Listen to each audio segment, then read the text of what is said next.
one of my great friends who I had the amazing privilege of getting to know and learning with, and really diving into the kind of the aspects of being a Jew of color and understanding that of what it is, and just the different contexts, right? And this person is just somebody that's so dear to my heart. Has really taught me values when I felt lost. I would call Jordan up and I'd be like, "Yo, bro, like help me decompress this, help me understand this." And Jordan always gives the most heartfelt, honest opinions. He has helped me in various occasions and helped our Earl Aesthetic organizations and various other organizations that I wear hats for in really bringing in these conversations and these dialogues about race relationships and the complexity of where we're at right now, and even addressing the heightenedness of the systems of oppression that continue to bring down various communities of color. So it gives me a great honor to introduce my great friend Jordan Daniels, who's with us today, and we're going to have a good conversation around Jews of color, especially around events. How do you make people feel welcome? So Jordan, thank you so much. And that was me. And there you go. Thank you. That was so like heartwarming. I'm like, wow, like trying to observe it all, receive it all. It makes me think of like what is it? Keter Shem Tov, the value of like superior name. And I'm like, that's so it's like so intense for me because I'm like, no, I'm not those things at all. And I'm trying to receive them and like really feel them. So thank you so much. And I feel like so much the same way about you, Eddie, in so many ways. I feel like you are an amazing thought partner and co-conspirator accomplice, but also like really great friend and person to lean on. So I really appreciate you. I really appreciate being in this space. Hello everyone that is here. Really excited to talk about creating spaces for just color with you all. So thank you so much for having me. I'm so honored to be here. Thank you. So let's jump right into it. And we're talking about really having events and making Jews of color feel accepted. And I remember that really on an opportunity that we had the ability to have um, a great speaker, Ilana Kaufman, come up and she talked about how many Jews of color are in your synagogue. And she said, address that when you're also thinking about events if you want folks to feel comfortable. So Jordan, tell me, what is your experience? Because I know you were pretty active in college, in your Hillels. What was your experience as a Black Jew that of like really being accepted? Did you feel welcome in various events? Can you give us a little bit of kind of your own personal view and opinion of what was going on, how you felt, etc.?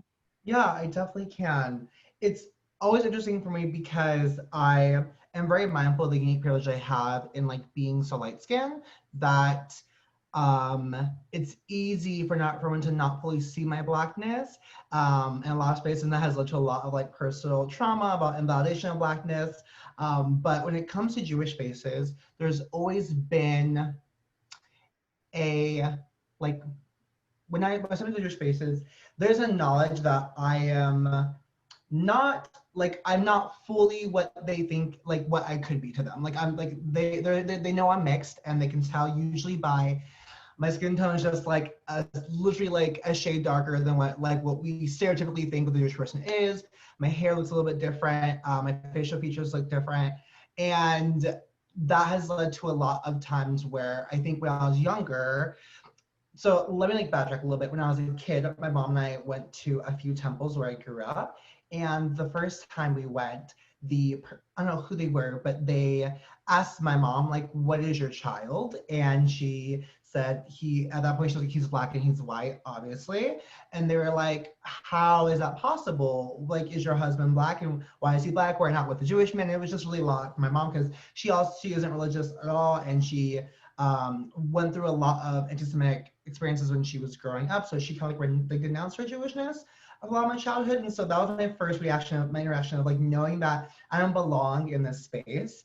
And I kind of carry that throughout my whole life. My grandparents were Holocaust survivors, really like not an uncommon story, clearly. And I was raised with the notion I shouldn't disclose my Jewishness to people because my mom thought that would still lead me to be attacked by a lot of folks. And when I went to college, there was an opportunity for me to explore that more. I had gotten really enriched in my Blackness, worked through a lot of my feelings of Blackness and validation. And I also came out as queer, and so I have stepped a lot into my queerness. So I feel like I've had so many parts of my identities fill me in my power, and I realized I was missing something. So I joined Mahalel at my community college and at my university. And those experiences were interesting because I was very upfront with like, I'm Black and I'm queer and I'm Jewish. And I like want to know what that means. And no one really had the answers. No one could really give me tools to really dive into what that looks like and what community looks like beyond just like the white Jewish community. And so it went from a space of not feeling like I belong to like knowing that I'm included, but still not experiencing that feeling of belonging, which is where you know that you belong because you are there because of who you are, versus you feel included despite who you are. And I want to feel like I'm there because of who I am, not in spite of or despite. And so that was really important to me. And so in my Hallels, it was really interesting because, especially I think my university, because then there became more diversity in the University of Hillel. And there were two other Jews of color. One was Latina and Jewish, and I think one was API, so Asian Pacific Islander and Jewish. But no one was Black and Jewish. And there were three of us who were Jews of color, three of us I think that were queer, but the ones who were queer weren't Jews of color. So it was like I still was split between my identities and could not find a place where I could fully exist as me. And I was like the only person who existed as queer, Black, and Jewish in my Hillels. And that changed a lot. Now I work for a Jewish organization, which is really amazing. And I remember in my organization, and Eddie, please tell me if I'm going too far, because you asked me about my college experiences. Okay, cool. And so in my Jewish organization that I work in now, I remember sitting in my interview. It was like my first like big job out of college. So like immensely nervous, freaking out, applying for a Jewish place. Never once in my life I worked for a Jewish organization. Was not in my wheelhouse. I thought my dream in life is to be a writer. So I know that eventually I want to become a writer for a magazine or publication. But I was like, okay, let's see what this is like in the Jewish space. And what does that mean? And they asked me, what is something I want to know about them or what I would like out of working there? And I said, I am Black and queer and Jewish, and up until now, I've had no guidance into what that looks like, what community means, and to how my identities really like connect to each other and belong together. And without missing a beat, the person who is now one of my supervisors today said, we do a lot of work with Jews of color, and if you are hired, we'd love to show you what your community looks like. And that has really made all the difference. I tell the story every time because it really marked a point of transition for me to realize that there actually are people like me. And now I have met people like Ilana Kaufman and Yvonne McCoy and Angel Alvarez-Mapp, and clearly those who work with the Jews of Color Initiative, because a majority of them are queer as well. So now I'm seeing people who are queer and Jews of color, and also people who are Black and queer and Jews. That's giving me so much more purpose, and that makes me feel like I belong. I'm still the only Jew of color in my organization, and we are constantly thinking about what that could look like to shift. And that said, I'm also like the only queer Jew of color organization too. And this one that I hold really special to me, and also know that I really want to find ways to create spaces for us to exist, not just in programming, but in our organizations and also positions of leadership. I feel like right now we are seeing amazing work, particularly like done by JSCI, and we're seeing work done by the new Jews of Color Torah Academy. And there are spaces where now Jews of color they're having their own spaces. And I'm also feeling like, but why aren't these spaces that like have pushed us out, why aren't they changing too? And how can we get those changes to happen systemically on the inside, as well as creating outside spaces? So I believe that we need to have spaces to exist and thrive. And also our spaces definitely need to be a lot more integrated too. I think I said a whole lot there. So No, you're perfectly good, Jordan. Thank you so much. I just love your energy. I think anytime anybody ever hears Jordan, they like absorb that energy, and it's so radiant that you don't have to physically be in Jordan's presence to feel it. Because I'm over here just smiling and feeling that energy. I love it. So Jordan, one of the things that I really want to dive into, and these are part of some of our private discussions that me and you have had in Sella, where is like to bring in folks, you also have to shift the dynamic of, are you making folks feel tokenized in Jewish settings, or are you truly inviting people? So talk about that, because that's a very complex question, right? When do Jews of color feel tokenized versus when do folks really start to feel like welcomed and wanted? I feel like what I'm going to say is going to be really controversial, particularly to like my fellow Jews of color. I have been a token my whole life, whether I wanted to be or not.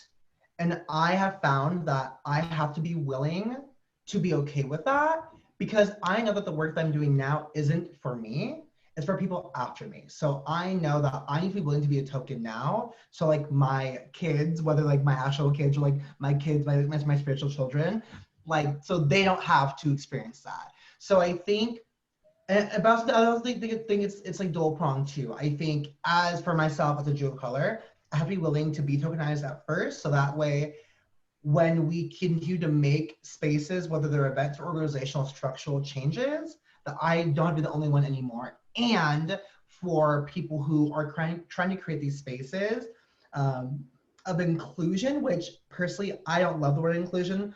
And he's heard me talk about this a lot. I really like the word inclusion. I look at it through like a justice lens. So there was a time where I heard Johnny Powell speak, who's director of the Berkeley Institute of Othering and Belonging. And he talked about inclusion is still invoking a power imbalance. That when you say you're having inclusion, it still means that you have power over the person in that space. Because you're saying you are welcome to come into my space. You can be here in my space and I can share the space with you, but it's still my space. Because I'm including you in it, versus belonging is a space that we're co-creating inherently, that we all belong to. And that to me, like, I'm really into language. And so language, I think word is power and language is power. So having language is so important to me. So when I think of spaces want to be more inclusive, I'm like, don't be inclusive, like invoke belonging. And that means really creating work that isn't on behalf of Jews of color, as in when you're creating these programs, don't be a white Jewish person and think, oh, this, I think this will like be really cute for like the Black Jews. No, invite them into the space and say, hey, and I think also like being upfront, like, hey, we know that we have made nothing for you. We also know that we want to make something with you for our community. And we also know that you most likely will be the only person involved in this. And we are willing to risk that. So we can create spaces where hopefully next year or in 5 years, it no longer has to be only us asking only you. And there is a gamut of people who are willing to do this work with us. So I think really being vulnerable organizationally or as a temple or even as a person to say like, hey, I'm gonna name that you're gonna be a token, and you're gonna be like the token that can really help us create spaces where we all belong together in this community, and really be intentional about what that looks like on like your decision making levels too.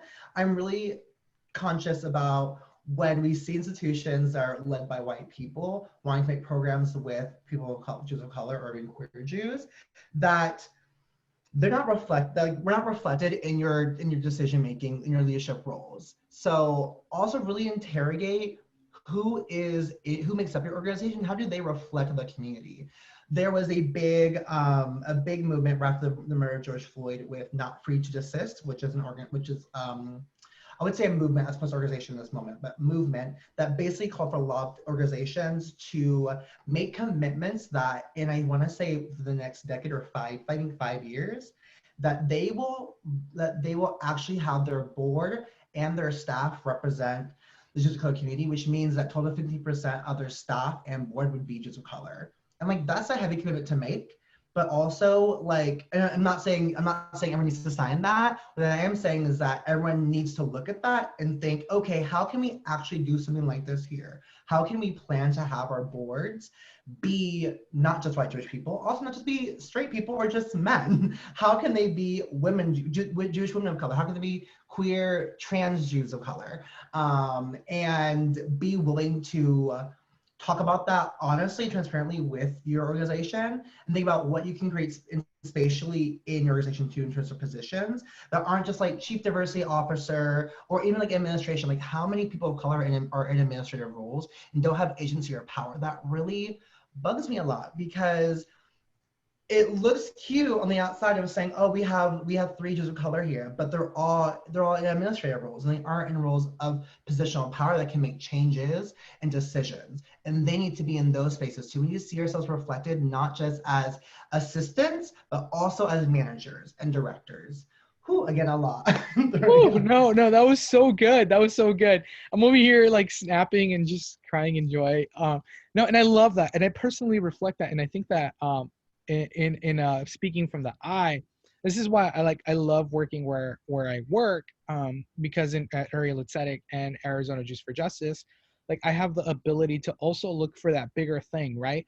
Like talk to potential grant makers that allow us to continue the work and step above, like to truly have that access to power and not just say like, yes, we have Jews of color, but what is the next step? Like, are these Jews of color really taking the initiative? I know that I really am humbled, and I love the mentorship that Rabbi Shmuley provides, because he always he always asks for our opinion anytime we go into any sort of new platform, a new project, of saying like, okay, like Eddie, what are your opinions? What do you think we should do?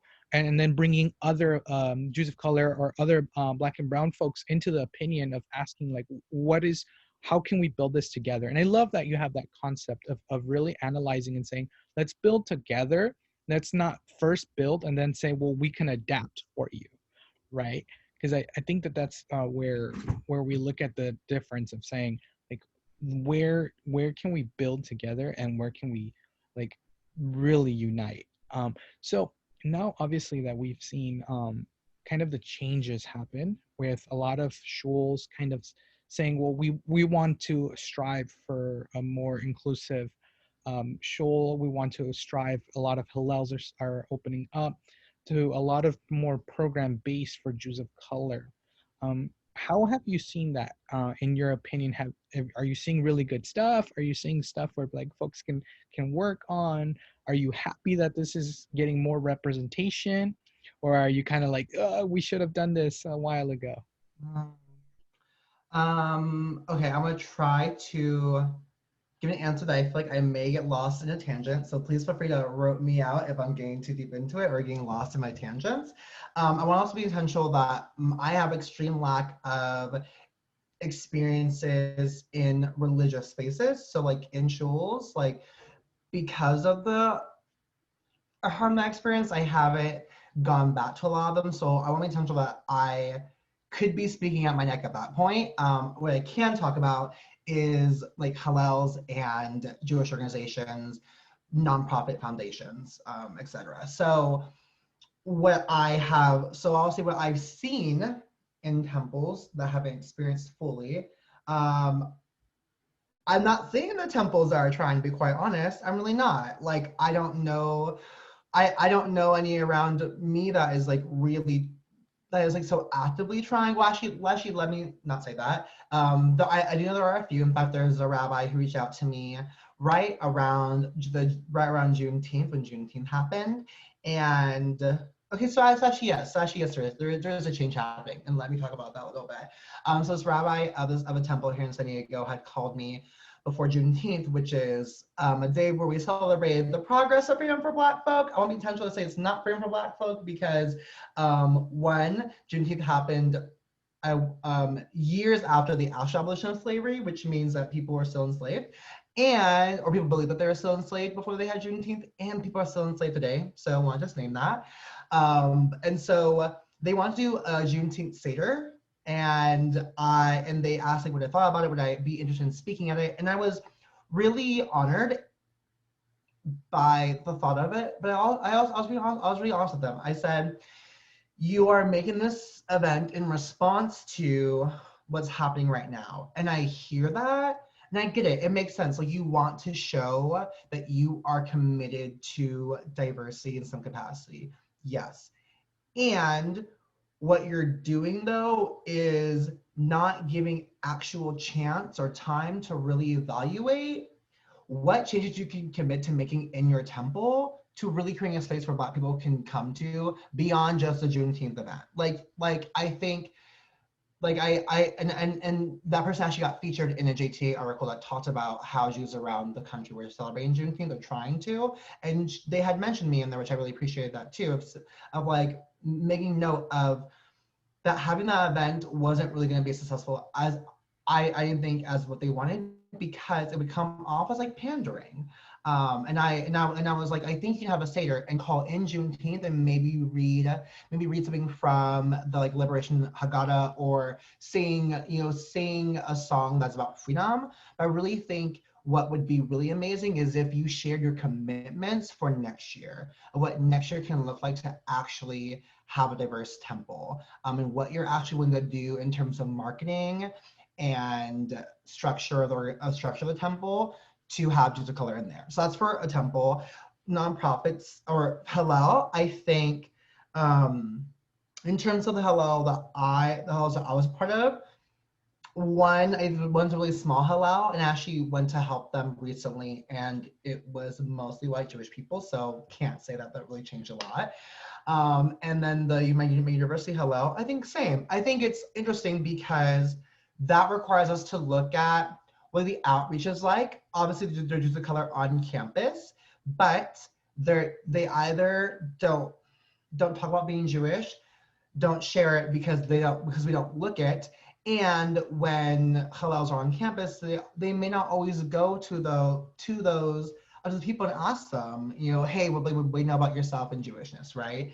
And I think the Hillel's institution, and even on campus, represents an institution, and there's a lot of apprehension. There's a lot of hesitance from Jews of color to want to be a part of institutions because we haven't felt safe enough to be there in the first place. I believe that it is my duty to be a bridge because I have so much privilege. As someone who's light skinned, that I have to be willing to be a bridge and be a token, as I said earlier, so there can actually be changes. But I don't know how that's changed now in like my Hillels, because I haven't seen it. So it's like I don't know. I say I haven't seen it, but I also don't know because I'm not hearing about it in any positive ways either. So that's like really sad. I feel like that's not necessarily helpful, because it's not like positive, but I think I want to be like really real about that. Now in nonprofits, because of this big commitment that they're making, that I am seeing, and that actually gives me a lot of hope. I think also because of the work we're seeing from Jews of color outside institution spaces, now that there is a door opening for institutions to begin thinking about what it looks like to make these changes on a structural, systemic level. And I'm really excited for that moment. I don't think it's fully here yet. I think people are just now like peeking out, like, oh, is it time for us to like see what we can do? But I am really looking forward to how it will play out, and a bit nervous too.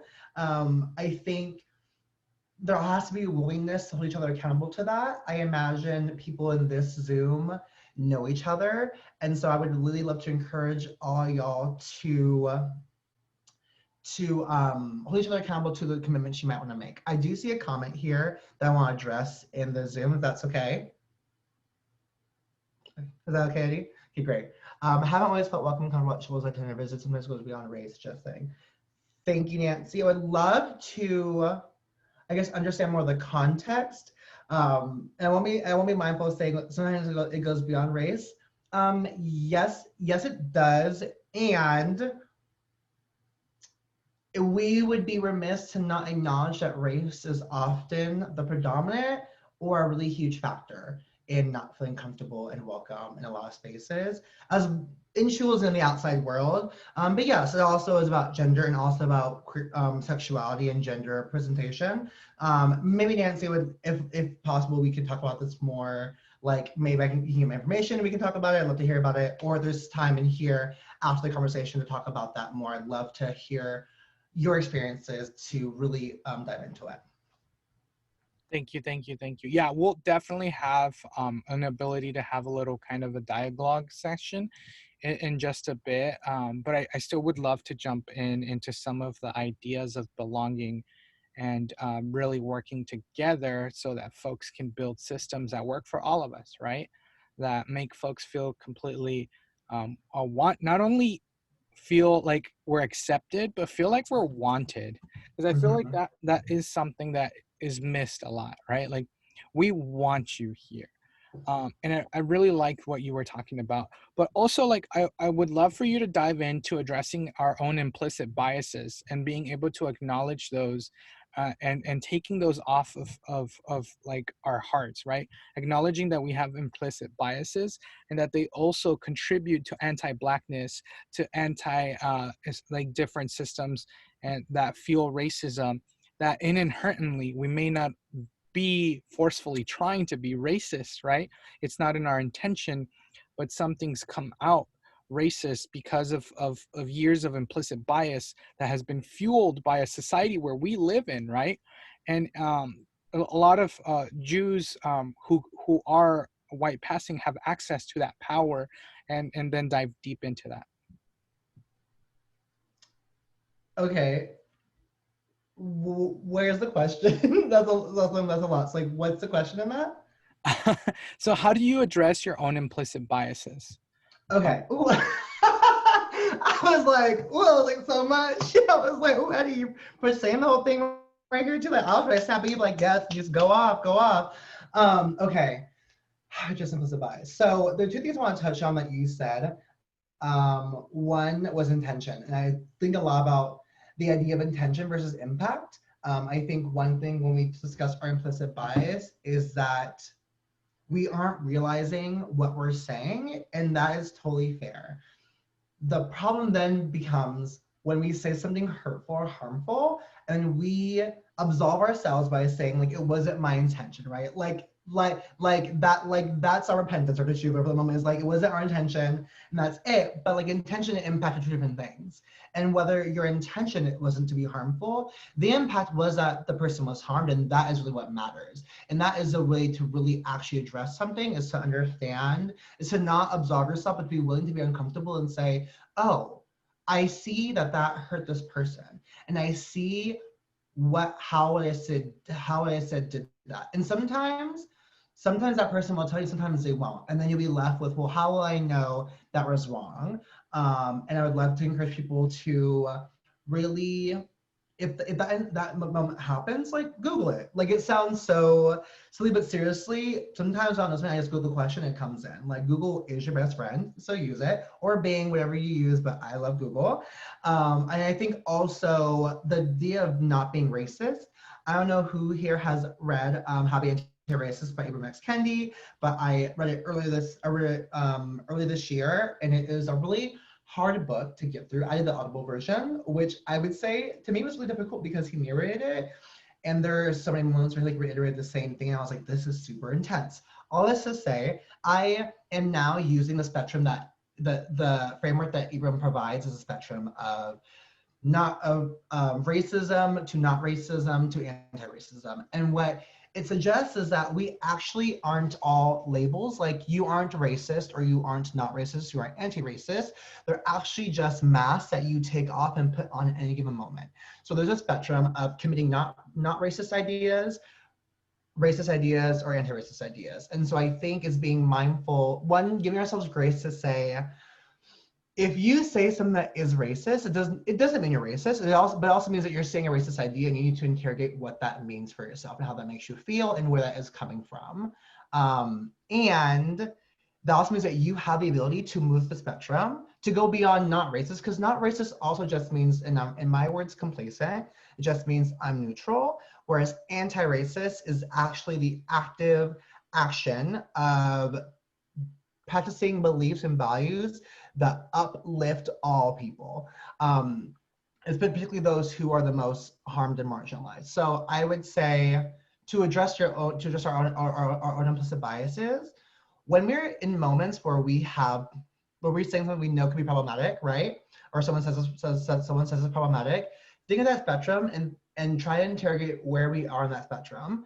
And if that spectrum is on a racist idea, interrogate where that came from.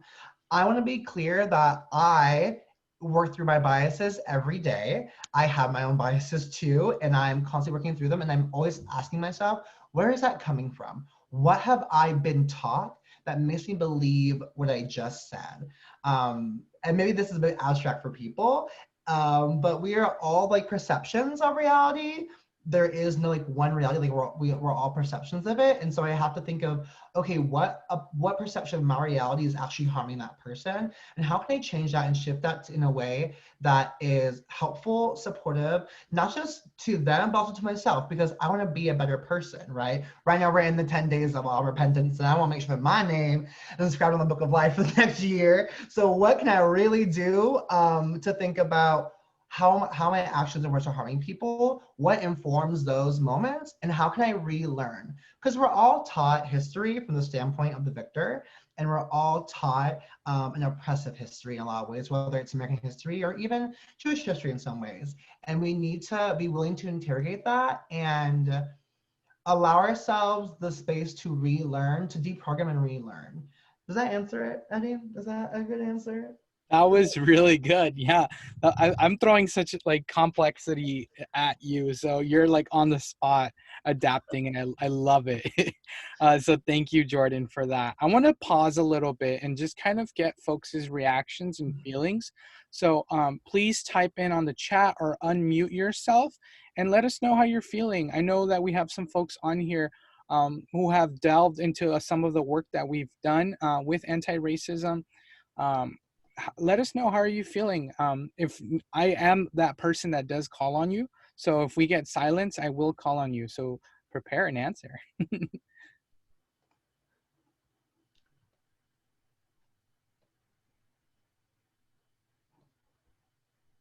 All right, looks like I'm calling on people. Let's go with Maybe they're still Lynn. typing. Yeah, no, yeah, if you're typing, I'm gonna give you a little bit more time. Sorry. I am working on my patience. Also, one of my musars that I'm currently working on is my patience and trying to be patient with folks. But we do live in a capitalistic society that demands so much of you. So I'm like trying to break that down. I live, and I mean, and also the day, Eddie, like we're probably the most affected by the capitalist ideal. So actually, maybe don't give them time because time is a construct. I love that. Thank you. Okay, so Linda's sharing that this is wonderful. Eddie and Jordan, you are absolutely on target. Awesome. So if anybody wants to share something, please go ahead and share it. If not, we're going to continue. I'll share. I know we've been sharing so much that I want to take a time to hold space and kind of acknowledge everything we felt. Because if we go on way too fast, everything's going to be kind of overwhelming. So I really appreciate, because we hit some hard topics, right? Like we talked about um, like we talked about our implicit biases. Onida, so just to clarify, like so far what you're feeling off of this conversation, I know Onida and I have definitely have had conversations around being, in our cases, being Latino and being Jewish, and her daughter as well. And we have these complex conversations of belonging and acceptance. So Onida, the question was, what are you feeling right now? What are your thoughts so far of hearing our conversations with Jordan here? Or maybe if you need more like tailoring, are there certain terms that we thrown out here that y'all are like, what does that really mean? What does that look like in practice? And if the person you were just referring to, Onida, is their name, or is that just yes? Oh, perfect. I hear a voice. Great. Okay, great. I was gonna say, if you want to share, please do. If not, I was gonna call on Nancy about their comment earlier. Please, Anita, please do share. I just wanted to share a little bit about, well, being Latin and Jewish. my kids mostly identify as Jewish. However, I feel like the Latin part not Mm. is not as is not really part of our cultural thing. And I think the other thing is in my home, my daughter is darker than all of us, and she gets a lot of racial bias, I think, living where we live. She goes to a private school. She's the only person of color in her class. So just, I think it's been really difficult the last couple of years raising her, trying, to convince her that this exists and how to get through it. Mm. Thank you so much for sharing that. And my heart feels my heart feels a lot different ways right now, because I am both empathizing and also understanding, but also acknowledging that wasn't my own school experience. I went to a very diverse school, so there's so many people of color where I grew up. So I can't imagine being the only person in my school class at such a young age. I can't imagine being the only person in my Jewish spaces, but not in my school space. So that is really difficult. I would love to ask though, in terms of the cultural appreciation, like your own Latin identity and cultural celebration in that aspect, are there ways, because this is what I think about a lot, of how do I exist Blackly in spaces, and I just have made a decision that I'm going to bring my Blackness with me wherever I go.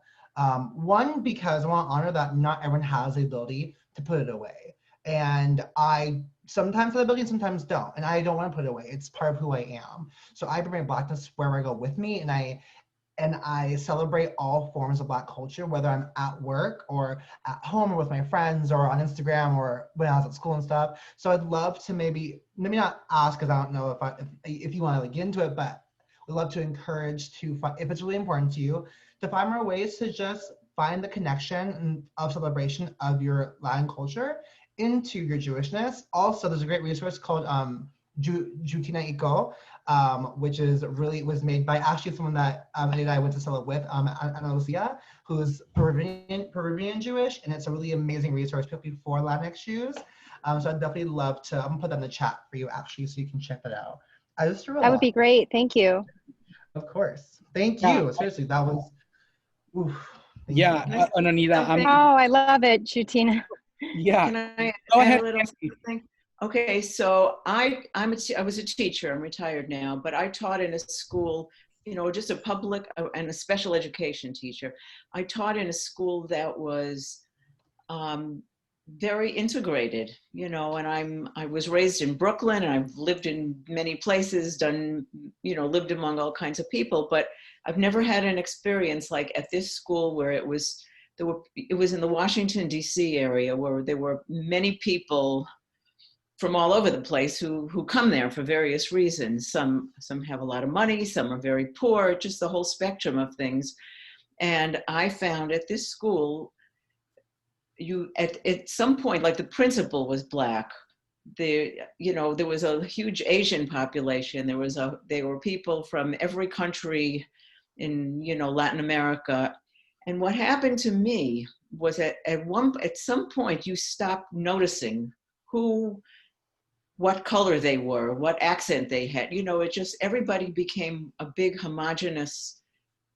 We were the school and these were the kids. And, even my own kids who had very, prominent, pronounced disabilities could, people got used to seeing you. And I think I kind of wonder how that would play into the Jewish community. It's always so white. Everybody looks the same. I was a hippie. I would go to shul and I didn't wear fancy jewelry. I had my own frizzy hair. People looked at me like I didn't feel like I fit in, and sometimes I felt that I had to leave. I wasn't welcome there. And other times I thought, I'm going to get over it, because this is a place that I really want to be, and I'm going to learn from it. And they're going to learn to like me, doggone it. And so I just see it as a process. I don't know. I don't know how that fits into what we're saying. You know, all I know Well, is that from my years of teaching in that environment, you know, the prom queen was black and the prom king was something else, and they held hands and walked, and nobody knew and nobody cared, and it well, turned into that. Go I on. would love. So what I want to say, thank you so much. Thank you so much for clarifying and so much for bringing this in. And I want to like really like uplift your audaciousness and saying like they're gonna love me anyways. I love that. That's how I operate too.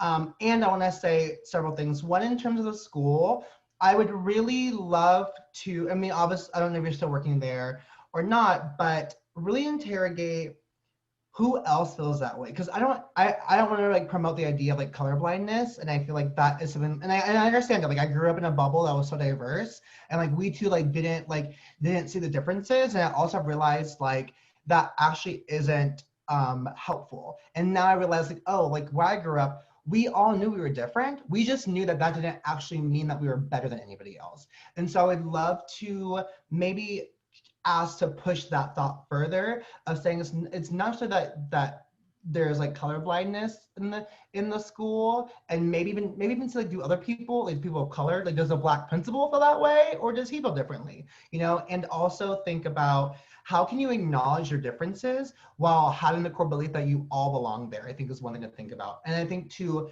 your point about not feeling special, welcome and safe in Jewish spaces, the difference, and this is me being really audacious in this moment to call this in, that you were able to put that away. You could take that identity off. You came, like you said, you were a hippie, and I imagine like flowers and like really just like amazing, like really amazing like outfits. Oh, it wasn't crazy.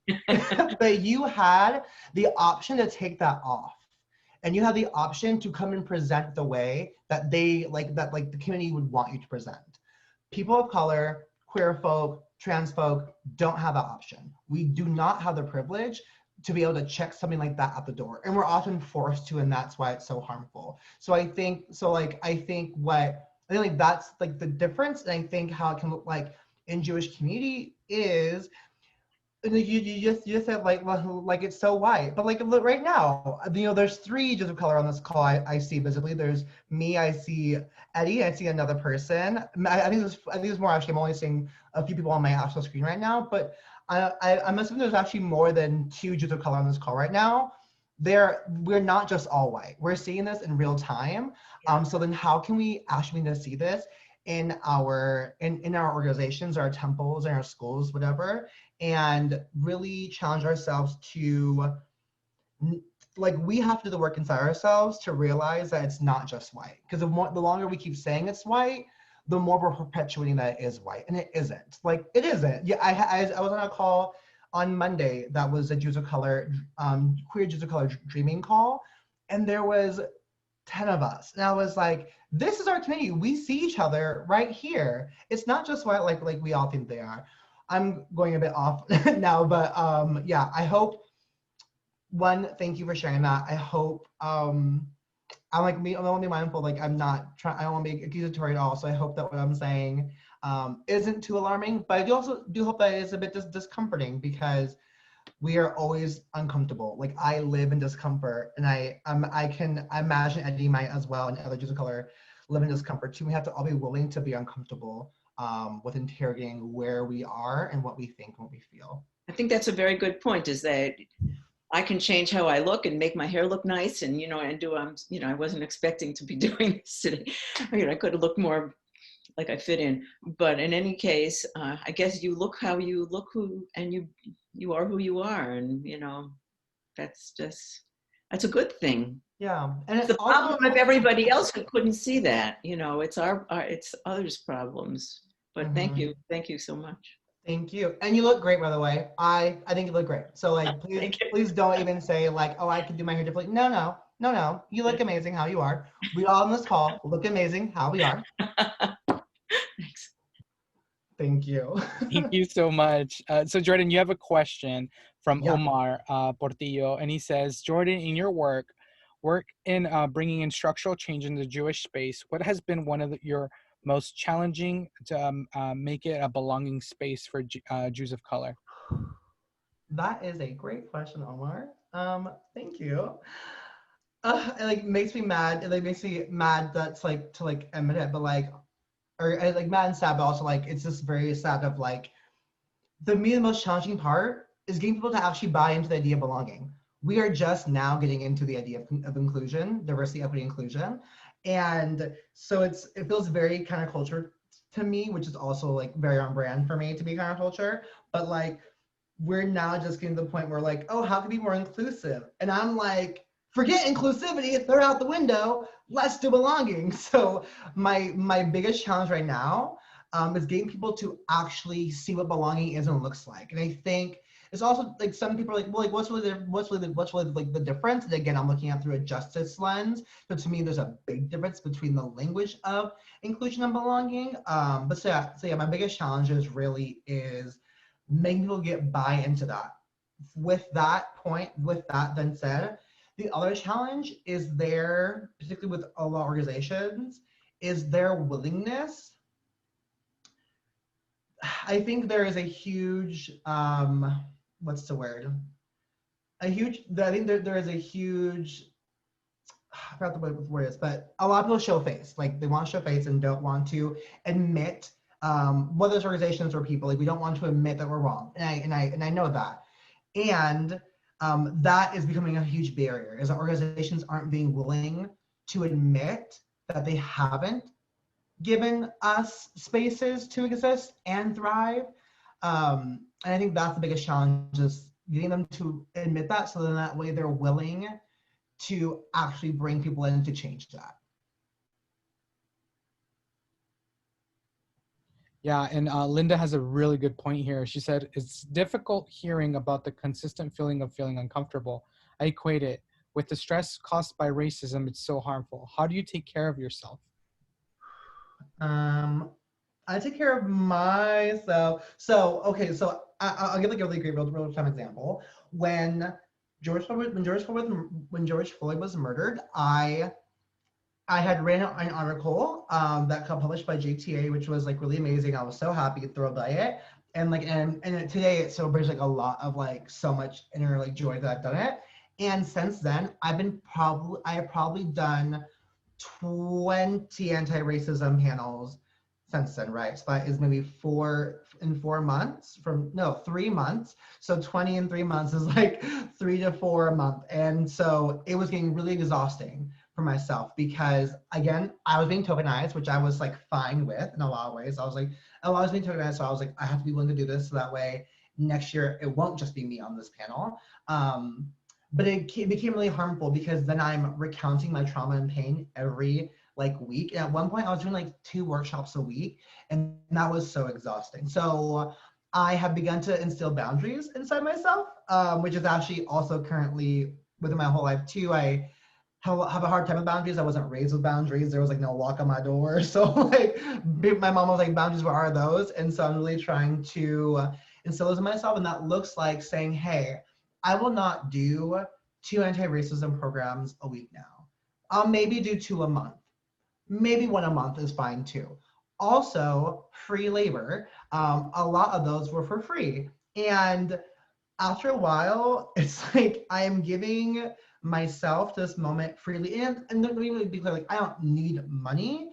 What could happen is like they could offer, I can say, hey, donate to this cause on behalf of me or something, or actually use it to create a program. But yes, Denise, but we do need to get paid. But like, and that wasn't even on the table.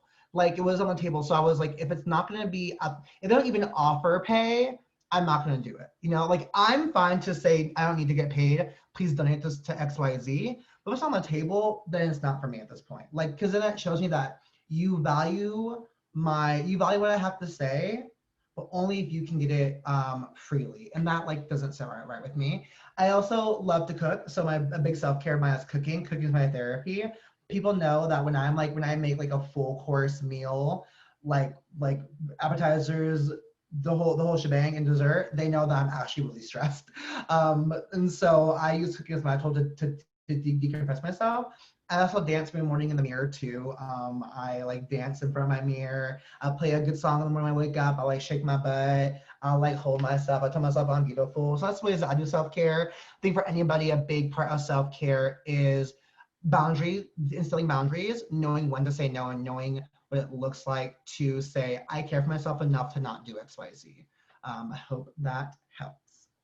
Yeah, that is great. We have some more comments here. Linda says, I suggest before a Jews of Color Speakers Bureau. And then Omar said, by the way, I'm a Latin American living in London, and some of our synagogue members are here to take in what you have to share and take as much back into our community. Thank you. Omar, we are with you, brother, all the way from London. Our hearts are with you, and fuerza, sending you good vibes. Omar, I just want to say thank you so much for saying that. I really appreciate you saying that so much. And I also want to say that if you feel like you haven't gotten something, please, I'm more than willing always to continue the conversation, especially with other Jews of color or queer folk or the intersection of them. Like, I'm more than happy to carry the conversation and continue it. So please feel free to reach out if you want to do this more personally. And I'm just like, I'm so honored that you're taking this back with your community. Thank you. Yeah, definitely. Thank you so much. And then like everybody who's been on the call, just we appreciate you. I think representation matters, and the fact that me and Jordan can have these conversations just feels so much more special, you know? And sometimes like, especially if like coming from the eye, like what I feel is I always use comedy to kind of relieve my pain and try to, and also me and Jordan were talking about this. Mochi ice cream has just been heaven, and it's just been a source of freedom for me. But also like really acknowledging like the horrific sides of racism, and not only for a lot of folks that we don't have the option to just slide by or change one of our appearances to, you know, be able to be accepted. I remember this one time I went to a really predominantly white school, and they sent out a flyer with like a new promotional background, and it was like promoting diversity, but it was just a picture of me. Like like they had gotten a picture me of me like walking down the hallway. And I remember my mom got so angry. She was like, what? Where's the diversity? It's just you. And I was like, I don't know, mama. It was just like, I didn't even know they took that picture. And it was like middle school diversity. And it was just like me walking by.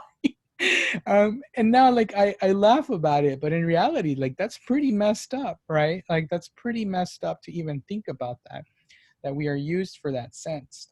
But I really like, Jordan, what you also said, that also like when you use that tokenism to your own advantage of pushing for those values and pushing for that fight and continuing the struggle of what it is to truly champion justice and equity for all of us.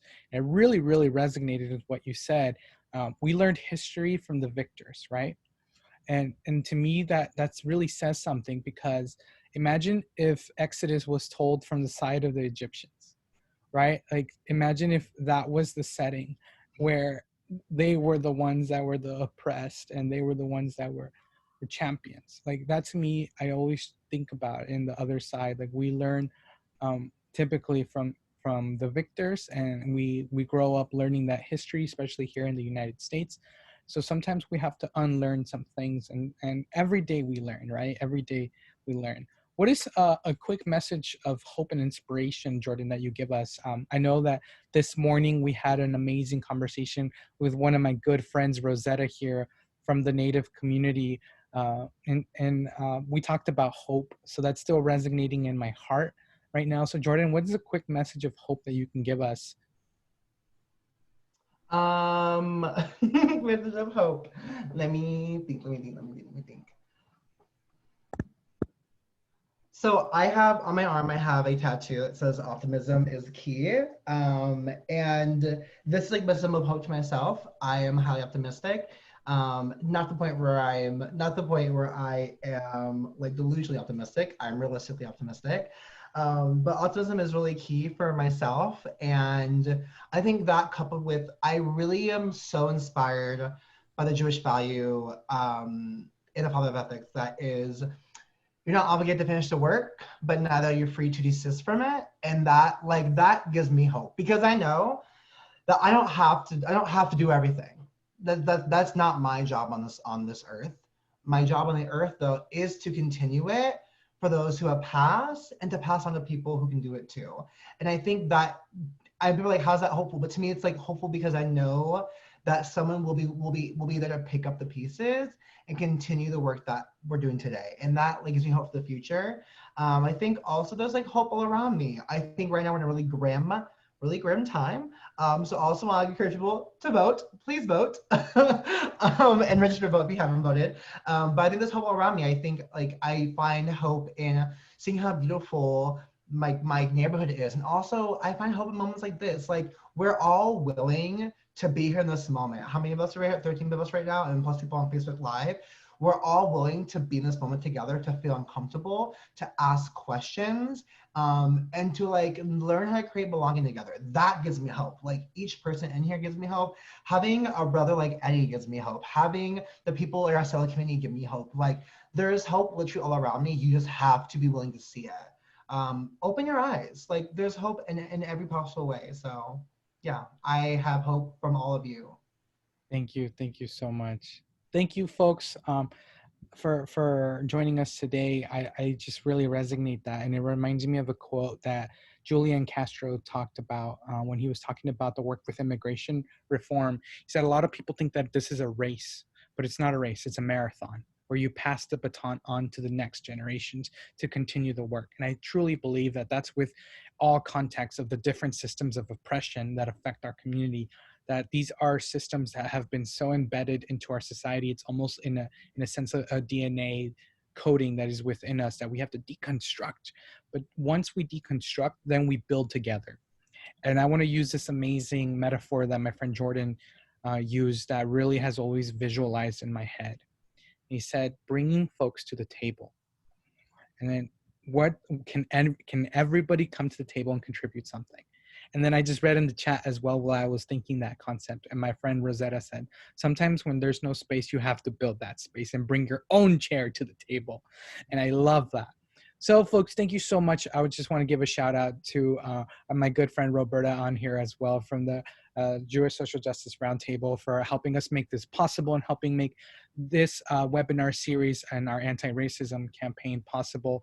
Thank you so much for all of you who have double deck events today and still showed up. I appreciate you. My heart is with you. Lastly, we thank you, Jordan, for this amazing conversation. It's always a blessing to have you on board and always a blessing to talk to you. And just like you said, we give each other hope. We are the hope. Thank you, everybody. And make sure you follow us on Facebook at Ariel Aesthetic. Look for us on social medias. We appreciate you. Lila Tup.